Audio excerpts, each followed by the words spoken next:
Un cordial saludo, doctora Patricia. Hoy día presentaremos un caso clínico de los defectos del tabique cardíaco.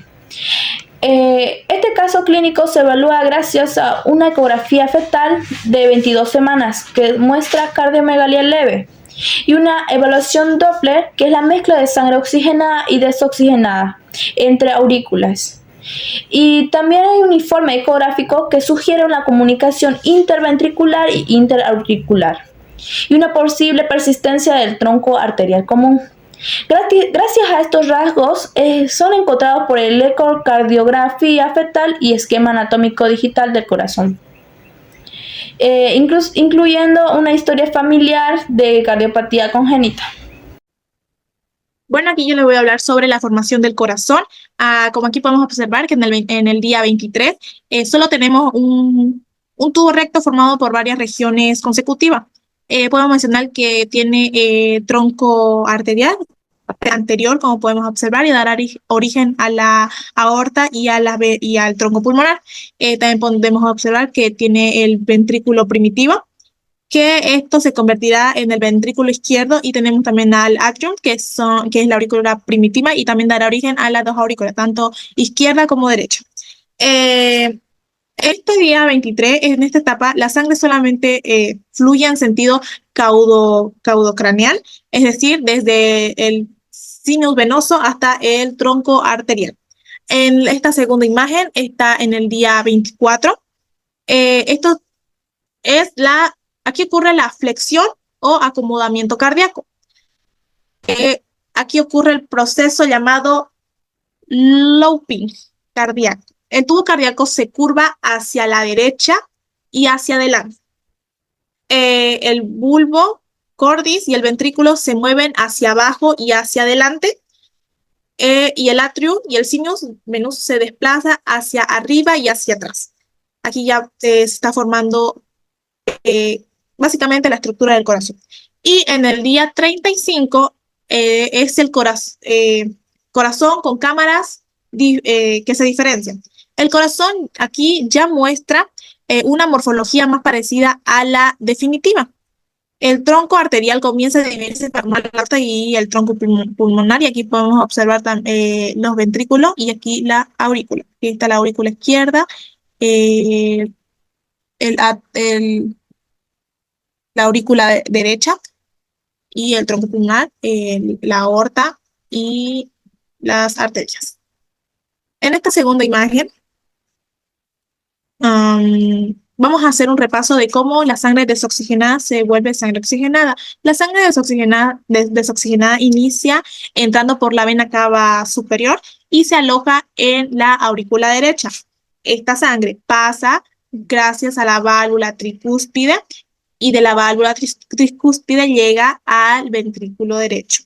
Del ventrículo derecho es expulsada hacia la válvula pulmonar, hacia arriba, y pasa por las arterias pulmonar que llegan a los pulmones, y aquí hace el cambio de oxígeno. Ya luego de eso pasa a la sangre oxigenada, que esta vuelve por la vena pulmonar, ingresa por la aurícula izquierda, pasa por la válvula mitral o válvula bicúspide, se aloja en la válvula, se aloja en el ventrículo izquierdo, pasa a la válvula aorta, y de la aorta pasa a todo el cuerpo.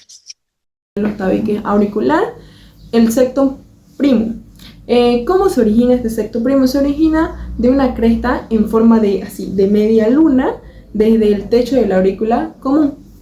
El ostium primum va a ser la abertura entre el borde inferior del septum primum y las almohadillas en endocardia. Es decir, el septum primum viene aquí, el ostium primum viene aquí, y el septum secundum viene por último, y por último viene el foramen oval. ¿Qué encontramos en el foramen oval? Encontramos que este foramen va a ser como que una comunicación interauricular que va a permitir que la sangre llegue a las aurículas. Si no fuera por el foramen oval, la sangre no estaría llegando a nuestras aurículas, entonces no habría una circulación sanguínea correcta, lo cual vendría a causar anomalías o algún defecto, o incluso una malformación en nuestro feto. También en el tabique ventricular vamos a encontrar septum. Los septos interventricular muscular. ¿Cuándo aparecen estos septos? Aparecen en la cuarta semana, cuando las cámaras inferiores comienzan su desarrollo. Tenemos el foramen ventricular, que esta se cierra en la quinta semana, dando origen a una división membranosa que va a separar los ventrículos que vamos a tener en nuestro corazón. Y por último, la almohadilla endocardia, esta va a contribuir en la formación de los tabiques ventriculares. Yo les voy a hablar sobre el origen embriológico de los defectos observados en nuestro paciente. Nuestro paciente va a presentar 3 defectos. Como número 1 va a presentar lo que es la comunicación interauricular, la comunicación interventricular y la presencia del tronco arterial común. Bueno, en la comunicación interauricular se va a caracterizar porque nuestro paciente va a presentar una pequeña abertura en el tabique interauricular, que no va a llegar a cerrar lo que es aurícula, no va a llegar a separar aurícula izquierda de la aurícula derecha. Y en su próximo defecto, la comunicación interventricular va a presentar casi lo mismo. Aquí en el tabique interventricular, en el cual en un desarrollo embriológico normal llega a fusionarse, a formarse para separar los ventrículos tanto derecho como izquierdo, y en nuestro paciente no va a llegar a fusionarse este tabique interventricular, en el cual va a presentar también una pequeña abertura y va a haber una comunicación libre entre tanto ventrículo izquierdo como ventrículo derecho, y esto va a presentar una afección en la porción membranosa o porción muscular de dicho tabique, y se va a caracterizar porque va a presentar una abertura en el tabique, como ya lo había dicho, y va a como va a haber una incompleta formación, o va a haber una abertura en el tabique, va a presentar un fallo conotruncal. Como último defecto de nuestro paciente, la presencia del tronco arterial común.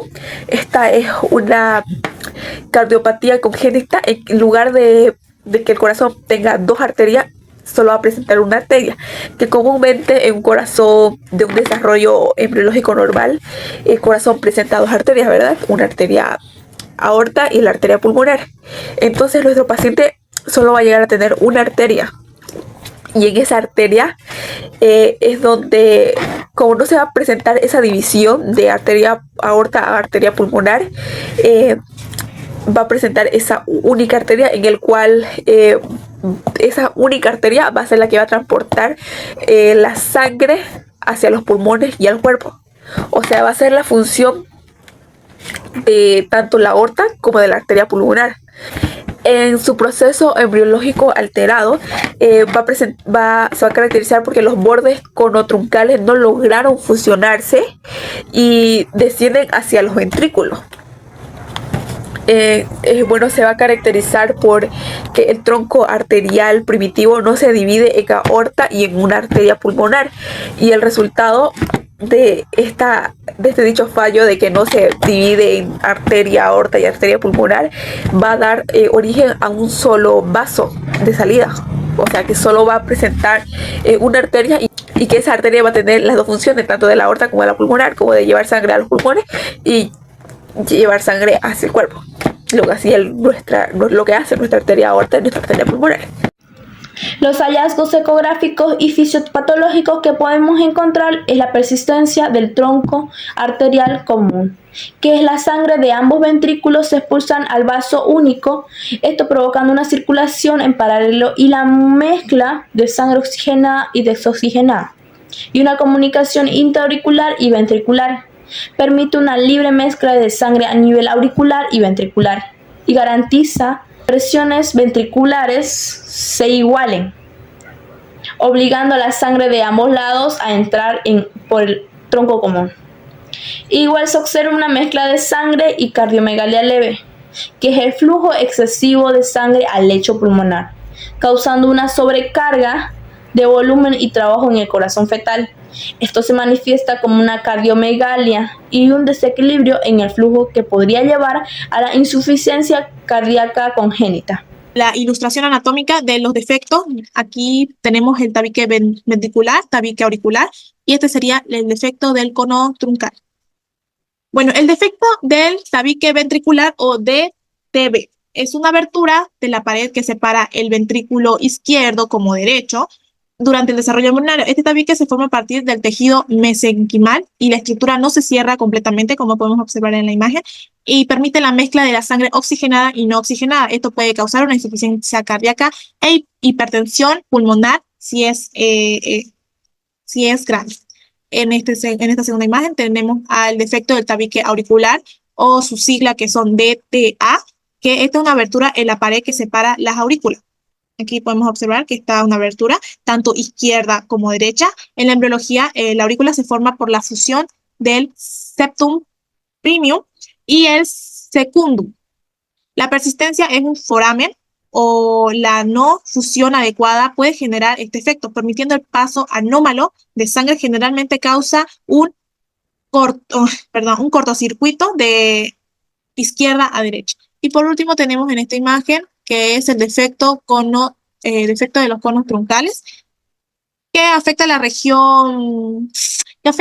región cono truncal, incluida la salida del ventrículo hacia grandes arterias como la aorta y el tronco pulmonar. Estos defectos surgen por anomalías en la división del cono arterial y el tronco arterial durante la embriogénesis. Bueno, doctora, esa ha sido toda nuestra exposición. Muchas gracias.